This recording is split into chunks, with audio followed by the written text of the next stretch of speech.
નમસ્કાર, મનસુખભાઈ માંડવિયા.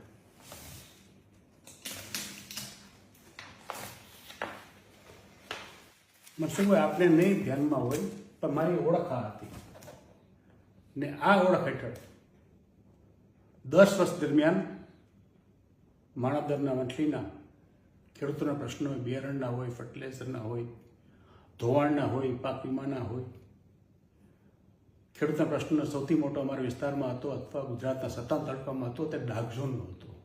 તે dark ઝોનનું movement 3 વર્ષ સુધી ચલાવ્યું હતું. ડાર્ક ઝોન ઉઠાવી હતો.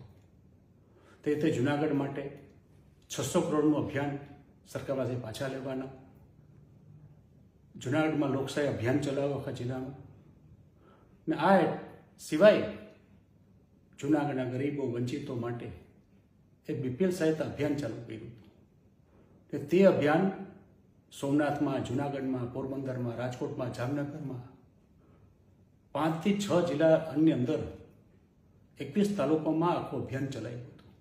ને તે હેઠળ 75,000 ઉપરાંત ગરીબોને BPLના લાભ આપેલા હતા. આ મારું કામ હતું, આ મારી ઓળખ હતી. તેની ઉપર ભારતીય જનતા પાર્ટીએ પોતાની ઓળખ લગાડી દીધી. ને આટલી હિંમત, તાકાત કે તેવડ તમારામાં હોત તો ચૂંટણી પહેલાં કે ચૂંટણી દરમિયાન બોલવાની જરૂર હતી. આપનો આભારી, જવાહર ચાવડા.